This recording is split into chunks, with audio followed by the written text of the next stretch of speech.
Guys, this Cybertruck is the biggest piece of junk I ever had. I'm gonna show you the cost of maintenance right now.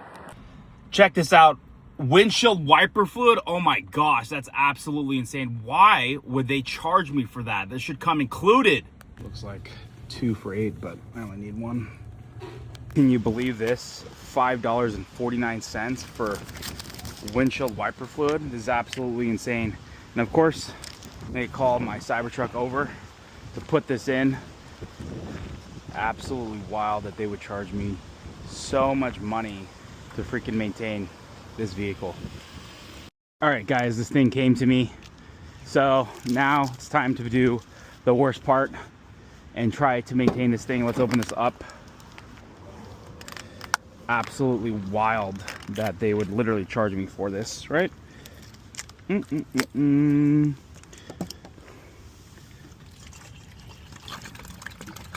How do you get all that in so fast? $5.50 is wild. I can't believe they literally would charge you all that money to maintain this thing, man.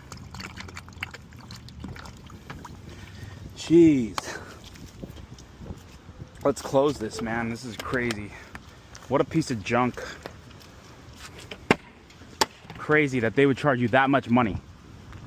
Cybertrucks are facing yet another problem, and it's causing them to fully brick. Man, Tesla owners cannot catch a break. The problem is actually kind of funny, not something like the batteries catching fire or anything to do really with their drivability. Their chargers are getting stuck. Now, how does that brick the entire truck, you might be asking? Well, you see, when the charger's plugged in, the truck doesn't let you do anything at all. And there's been several Cybertrucks who have reportedly gotten their chargers completely stuck. But it gets better, because you might be asking yourself, well, isn't there an emergency release for the charger? And there is, but there's a small problem. Check this out. And yes, it's still locked. I can't get it to move. Luckily, I was able to do some research, and I found out if you open the back and go in this little secret door right here, there is a pull string you can get. To find it, all you have to do is pull it. It does take a little bit of trial and error for it to work.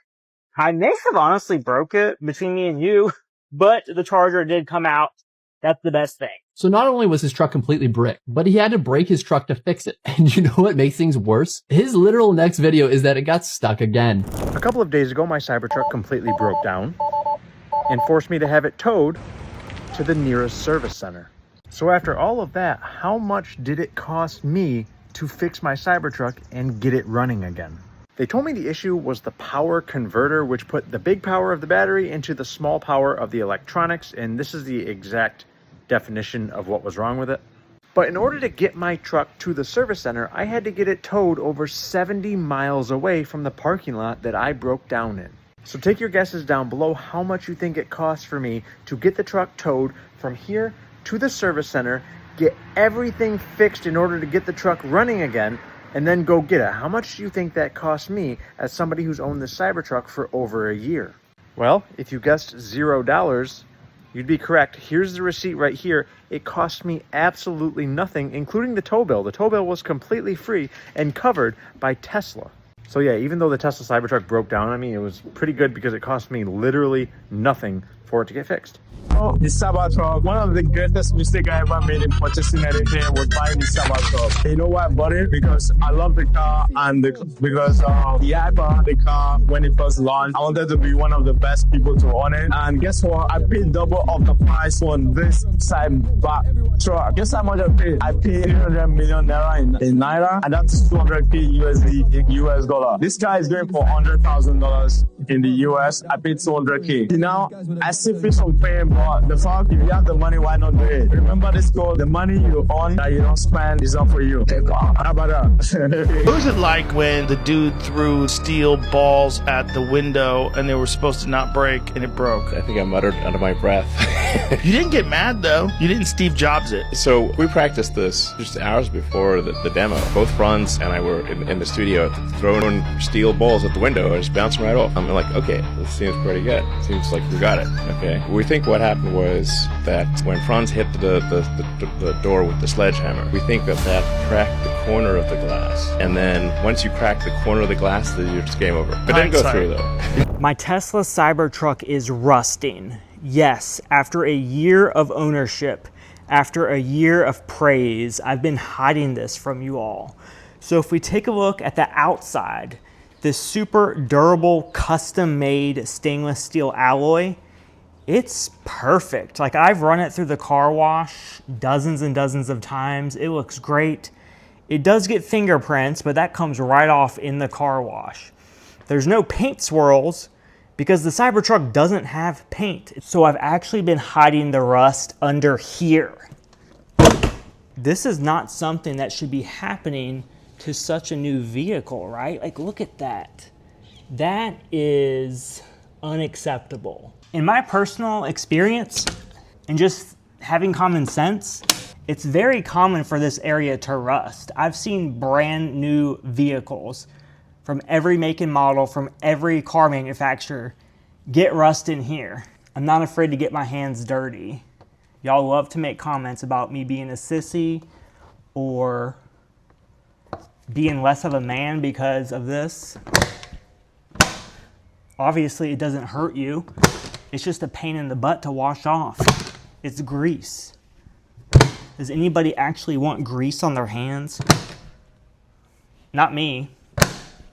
I dare you to take one look at me and tell me that I'm not all man. Cybertrucks are rusting after only 2 days, and that's not even the worst problem with them yet. Yeah, you know that fancy stainless steel exoskeleton? It can resist bullets, but apparently can't resist fingerprints. The owner's manual even says you've got to clean off bird poop, tree sap, dirt, etc. immediately, or it will discolor the metal. In fact, even water drops will leave mineral deposits that will corrode, so this is a $120,000 truck that you not only have to wash every day, you need to dry it off immediately too. And Tesla is straight up saying you should expect the panels to weather and age, which is coded language for the body is gonna look like crap in short order. But don't worry about taking the Cybertruck out of your garage, because the fancy aerodynamic hubcaps are destroying their own tires. Apparently the little plastic fingers go up and over the sidewalls and are chewing the hell out of the rubber. The first dumbest thing about buying this Cybertruck is the financial repercussions of it. You're paying an extra 20 grand to get one of the very first Foundation series with that laser etching there on the front fender and all the options. And eventually, when they run out of customers to pay all that extra money for a Foundation series, they will continue with the cheaper model, 20 grand less. But eventually, at some point, they're going to do a rear-wheel drive model for around 50 grand. And even though Elon said the original Model S would never depreciate, well, that certainly happened, and you can buy first-year, second-year Model S's now with issues for well under $10,000. Pretty cool, the infotainment screen that I can browse through, and there is no lag with this like the original Tesla Model S that I had. It is lightning quick and wonderful. But other than the screen, that's it. The Foundation gets the special white interior, the white piping in the seats, big ultra view roof, which I imagine all of them will get, and a massive, massive windshield, which leads me to issue number one. You see this kind of film goo fog down there? The truck was delivered to me like this, pretty dirty, and cleaning that windshield, it's so far out that I think it's going to be kind of a bear. Same with washing it. I drove it 200 miles home, had to stop to charge twice because I went fast. My fault on that, but at 80, 85 miles an hour, the range is probably not even 200 miles on this thing, and that's how fast I was going. But cleaning out bugs was quite a thing right here.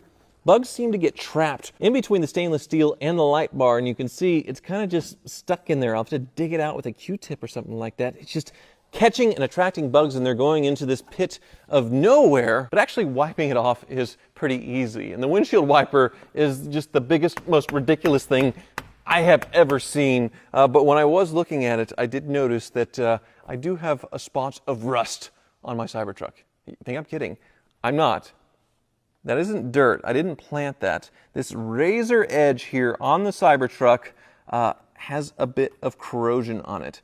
And then, of course, there's the incompleteness of the Cybertruck. They started delivering them with the wheel caps that go onto the tires, hence the grooves here, and they were actually cutting into the tires, so they just took them off and left them off to continue deliveries. There's a fix coming at some point. But in the meantime, you have no wheel cap, nothing to really cover up this ugliness. They just sent it this way. Same with the software. You don't have full self-driving yet. I guess they haven't figured that out because when I set the cruise control, it would maintain speed and slow down for the cars in front of me, but no steering itself, no autopilot, at least that I could figure out on this thing. And there were a few weird moments, like when I was going 80 miles an hour on the interstate, coming up on a big hill, and it thought the hill was an object or a vehicle or something, and panic braked on me. And April was right behind me in the Raptor. Thank goodness she was paying attention and had to slam on her brakes as well. So that was pretty annoying. And of course, there is the famous fix for the pedal right there. A single rivet screwed into the pedal to keep the glue from coming loose and getting caught in the trim for any unintended acceleration. It was a 10-second fix per car. Apparently a new pedal will come for these eventually, but I don't know if I'll ever get that. Now, the stainless steel body is very cool, harkens back to the DeLorean, but if you look really closely, it is pretty wavy as far as the quality of the stamping here. Now, this is kind of nitpicky, but as far as people making fun of the gaps and things, they're actually pretty good. Everything looks lined up really well on this truck. It just looks like the stamping is a little bit off. Now, the rear end, it is super cool. I love it from the front, from the back. It just looks really neat. I'll be back. The tail. Whoa, look at this Cybertruck rescuing a boat. That's so powerful and capable. Maybe I was wrong about the Cybertruck this entire time. Oh, wait. Oh, okay, so the Cybertruck's being rescued by a real truck. That makes more sense. The funniest part is that like this exact situation has happened before. I made this video way back in early 2024. Here's a Cybertruck towing a boat. And here's the old truck that they brought in to rescue the Cybertruck when it couldn't do the job. This is supposed to be the truck of the future, and it costs $100,000 minimum, and it's getting outperformed by a 20-plus-year-old truck. Wow. Proof that history does repeat itself if you don't fix your broken product. And let's not forget the Suzuki Jimny that rescued a Cybertruck, or the Toyota Sienna that rescued a Cybertruck. This is an elite, distinguished group to be part of. 61,000. 61,000. 61,000. 61,000. No bid, no sale. No bid, no sale. With over 1 million reservations and barely 50,000 sold after 18 months, the Cybertruck is a major flop, and here's why. To start, Elon Musk overpromised and underdelivered big time. The Cybertruck came nowhere near what was originally promised. It's way more expensive even today, and it gets nowhere near the range that was originally promised. They even later canceled the range extenders that some buyers banked on adding in the future to get more range. Secondly, it's not a truck. Truck people are the most stubborn car owners in the world, and look no further than the Honda Ridgeline, which is a pretty great pickup, but because it doesn't have truck-like construction and features, truck owners just refuse to even call it a truck. Elon Musk promised a rugged exoskeleton Cybertruck that would be totally unique and super durable, but instead it ended up being a unibody with glued-on steel panels. The design is also pretty controversial. It looks nothing like a truck and it's not as practical, but also the reason why car manufacturers show off radical prototypes at car shows and things is to learn what people think about them and find out if they should actually follow through with the design. A company as mature as Tesla should have done this. Spec-wise, the Cybertruck is still pretty impressive, and while it's not a sales disaster when it comes to electric trucks in general, it simply just came nowhere near expectations, but at least it actually exists. The Cybertruck went off-road and got stuck, which isn't surprising, but the car that rescued it is a Suzuki Jimny. This $100,000 built-for-any-planet off-road cyber beast got rescued by a pint-sized little 4x4 lunatic with 101 horsepower. This Cybertruck tried to go off-road and blew 2 tires and then drove around on them for half an hour. The owner blamed the stock tires that come with the Cybertruck, but other trucks use the same tires and can off-road just fine. I think it has more to do with the bad traction control and insane curb weight of this truck. The one thing I thought was problem-free with the Cybertruck was the sound system. Every report I've heard is that it's awesome, and Tesla recently put out this tweet that said, "Who needs clubs when you can also just get in your Tesla and turn the volume up to 11?" And then a Cybertruck owner responded directly to this tweet saying, "My Cybertruck speakers crackle and distort. Please help. My service center says it's normal in Cybertruck. It's not. Regards, Desperate Foundation series owner." I had to bring the series out of retirement for the speaker issue. I cannot believe we are still finding new issues with the Cybertruck in 2025, and I have still not seen a Cybertruck do well off-road, so if anybody has that footage, please send it my way. And as always, the Cybertruck continues to be the best ad ever for other vehicles. Range, and that's from 100% to 0, right? Are you going to drive this thing to 0 when the tons of aluminum and battery is sitting there. You can't jump start them, right? You're gonna have to tow it someplace, spend a bunch of money. You're not gonna go down that far. So then the range goes even further. That's why he had to charge it 3 times, going 147,000 miles. He didn't want to drive it almost zero, right? It takes so long to charge up. This thing's huge. Gigantic batteries. Pull all the way, pull the battery, right? Now, if you were crazy enough to try to charge this thing up at your house at 120 volts, it would take anywhere from 3.5 to 4 days to get a full charge, right? Now, I've got the Sawtell charger that's 220 volts. And to charge one of these things off, last time I did one, and it still had 10% left, 10.5 hours. That's a long time, right? Now, they'll say, well, you get a Tesla supercharger. You're not buying a Tesla supercharger for your house, baby. Those things cost a lot of money, right? And how often are you going to find one on the road if you don't live in California, right? And who knows how that's going to degrade the battery in the first place. But it's supposed to be a truck. If you tow and you can go 70 miles on a highway at highway speeds, it's a joke. I mean, it is a joke. Not only does it look like a joke, but it drives like a joke too. Yes, it's fast, but the range is patently absurd. You make something this big, and it'll take that long to recharge the thing. It's not for anyone's convenience. And of course, if you watch Whistle and Diesel and those guys, they found out that the trailer hitch, well, it broke off when he put too much weight on it. These are not industrial built machines. I mean, heck, like I said, a bunch of these parts are just glued on. Come on now. It's kind of like a kid's model. When I was a kid, we get the models and we glued them together, right? But we didn't ride around in them, and they didn't weigh thousands and thousands of pounds with giant batteries in them. Now, as we get inside, I mean, really, I'll tell you, I do feel pretty cramped. It's not, I don't feel like I got a lot of room. And this sloped roof, look, with the louver down, you can't even see out the back, right? You got to use cameras for that. The particular one, you can see the tires are leaking. It's supposed to be 50, the left rear is 44 PSI, right? Now, to get it going, you got to put your foot on the brake, and it keeps saying, tap back up key card and press brake to drive, but nothing's happening. Release pedal, tough driving is not working out too well, so we're going to try regular driving. Now, this is hilarious. The owner of the car had to let us in. He's just renting this car. Now, we contacted the owner, and he said, oh, I guess I gave you a card that's broken and it doesn't work. So, the owner's now sending him the app for his phone, and we'll see if we can get this thing running, or I will have a giant bird feeder in my driveway for a while. While we're waiting for the app to drive this thing around, it kind of shows you this technology is just, not ready for prime time. And speaking of that, somebody hit this at one time. Dangerous tire here with the power this has. They need to replace that tire.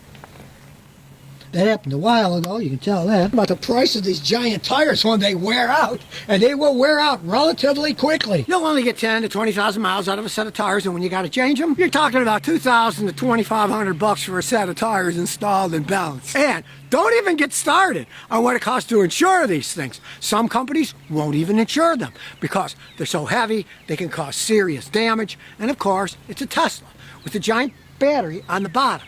If you ever bottom it out and break that battery, if the battery gets damaged and needs replacing, it's going to cost anywhere between $20,000 and $32,000 for a new battery. They seem to last okay, but when they get hit and bent, they don't.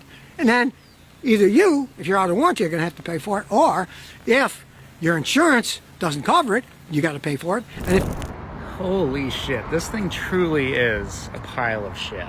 I'm not gonna lie, I kind of want to test drive it and see how many times I get flipped off. These wheels are a little too big, so unfortunately when you get a Cybertruck wheels, it is pretty expensive to replace. I think I was looking, it's around $280, almost $300 per wheel, which is kind of like comparable to the Model S if you're getting like the performance tires, where it was also like almost $300 to replace the tires. So it is kind of expensive to replace your tires, as well as to just kind of get these fixed, right? Breaking news. A Cybertruck burst into flames at a car wash. Tesla says it was expected. 36-year-old Mike Peterson drove his brand new 3-month-old Cybertruck to the busiest car wash in Houston for a routine cleaning. The truck still sported a Mars exploration sticker, but things quickly went wrong. Just as Mike finished the wash and was preparing to leave, bystanders saw smoke rising from under the hood. 30 seconds later, flames erupted from the undercarriage. The staff rushed to call 911, but the heat was intense, making it impossible to get close. Within minutes, Mike's $100,000 truck was completely engulfed.